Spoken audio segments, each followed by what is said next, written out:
support our survivors of Iwo Jima Traveling Museum. So that's the official name. On this trailer is going to, it's going to be Iwo Jima World War II Traveling Museum, and it's funded, built, taken care of by Support Our Survivors of Iwo Jima. Okay. And you are from what town, Gary? I'm from East Hartford. Oh, okay.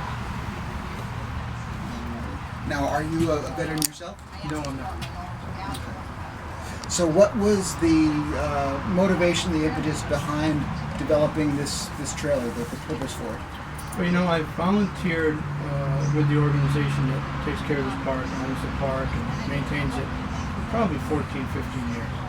I've learned so many stories from the World War II veterans, not just Iwo Jima, but Okinawa, all types of battles, all types of areas. My wife and I started saying that we need to get out there, we need to really spread the word about what these guys did. We're losing a rate of 600 to 650 a day in the United States of World War II veterans. So we decided this is the year. Buy the trailer, buy the truck. We're going to have to build it during the winter. The next year we can go out, schools, events. Basically, if anybody's doing a car show, we can go there. Anything that people are going to learn from. And they'll walk through it, and I think they'll be impressed by some of the writings, some of the paperwork, some of the discharge papers, certificates, awards, photos of some of the battles. I mean, it's just, we're trying to spread the word and keep the legacy going as long as we can. Where did all these artifacts come from? All of these actually belong to my wife. I picked up a couple here and there, but she's been picking up artifacts for probably 4 or 5 years. This is just a very small portion of what we have. With the museum's done and there's display cases on both sides, we can change the exhibit according to holidays, different times of the year, where we're going, what they want us to represent. We'll be able to change it all the time. We'd like to put a permanent display up for chaplains and corpsmen, and I think people don't understand what they did and recognize it enough. And then we're also going to have a section that we can change every month. If somebody wants us to put their grandfather, their father's thing in there, their uncle, we can put it in there for a month, and then we'll change it and put somebody else's in. It gives people an opportunity. We look at it as anybody who has a connection to World War II is part of this. So we're open to anybody who wants to be part of it.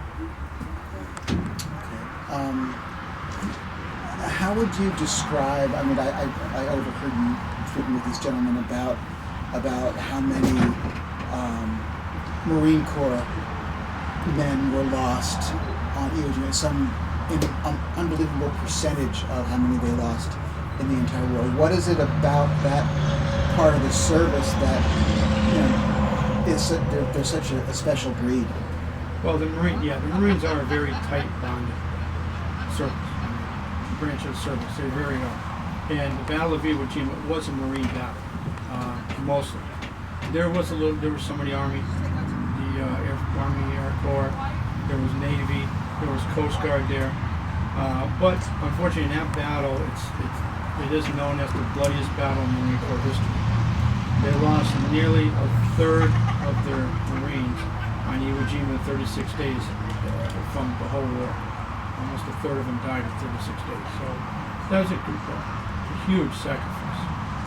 And adopting that symbol for the Marine Corps is well recognized. They deserved it. The total of casualties, total losses on Iwo Jima was 6,821 in 36 days. I did read somewhere, which is really impressive, that it was a perfect military battle.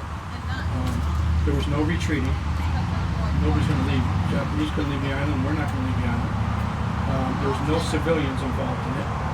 It was just superpower, military against military, and somebody had to win.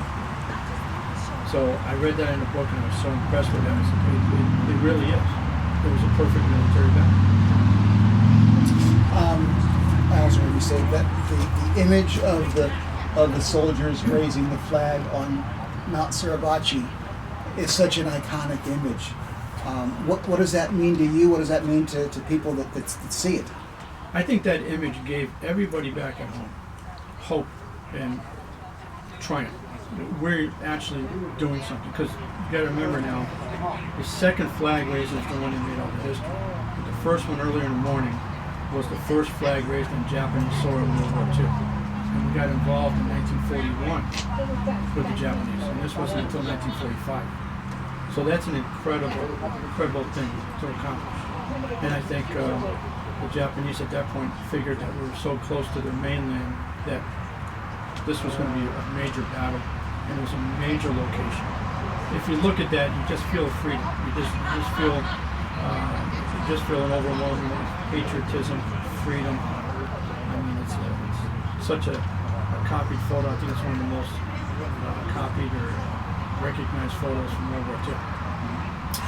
When people see all this, whether it's this display here or just the National Monument here, what is the thing that they are most impressed with, or maybe what is the thing that they didn't know about before?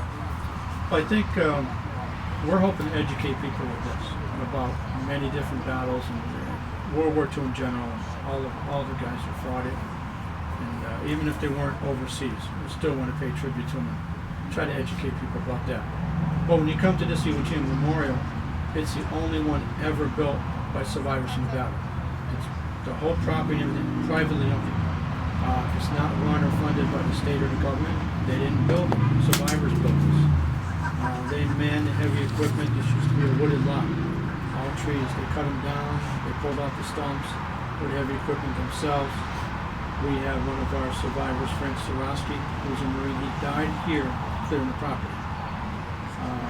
Since this has been up, it's such a iconic type of monument, being the only one built by survivors. We have sand from Iwo Jima in the base. The rocks around the feet of the men came right from the sites of the first and second flag raisings on Mount Suribachi. We were told those were the only rocks ever allowed to leave the island. We fly the 48-star flag. That's what it was then, that's what we do. You just walk around the property, you sit here for a little while, and you just think about stuff, you get a very overwhelming feeling of peace. And I think that's why they built this place. People who come here, visit it, they enjoy it, we learn from it. We've had memorial services from some of our survivors who passed away here. We do like 9 services a year, do 9 different events. So if people come here and learn from this, and you have a one-of-a-kind monument here, it's not anywhere else. And it also pays tribute to 100 men from Connecticut who died during the battle. That's why we have the Flight 100 flags on it. Each one represents one of those men.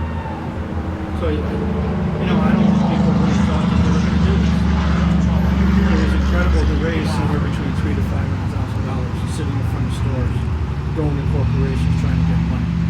But that generation, you don't stop. Oh, I remember you. Accomplish this, which is amazing. How do you keep going in terms of fundraising? How do you get the word out? We're all volunteers, and we basically, it's donations, we do corporate sponsorships, some of the money comes in from the motorcycle ride. We just try to, corporate sponsorship has worked out very well for us. We find out that there's a lot of different organizations or companies out there who want to learn, and once they learn about this, they want to be part of it. And I guess they haven't updated. And that's really what it's about. Anybody can be part of this. They haven't updated. Just like the museum, anybody can be part of that.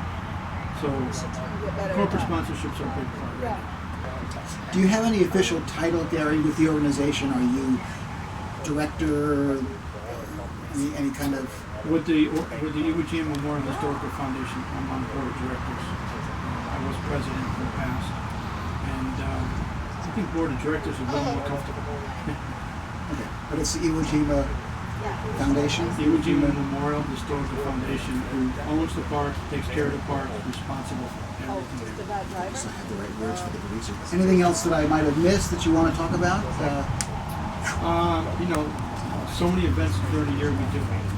Gas break. We do February 23rd, we do an anniversary here for the flag raising. Come on down and enjoy yourself, because it's really, we say the 100 names from the guys in Connecticut and ring the bell for each one. It's really important that we remember these guys. That's why this park was built. We do Memorial Day here. We do something like this, an open house, which is great. We just bring strangers in who always wanted to stop, and they learn about the park. We do a motorcycle ride, we do candlelight service, we do Veterans Day, we do Pearl Harbor, we do Roost Cross America.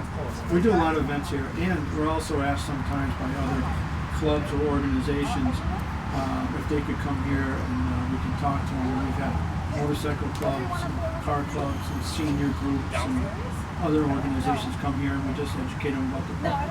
So we find that very nice that they want to come here and learn. That's perfect. Thank you. Ask him about the flag. Good.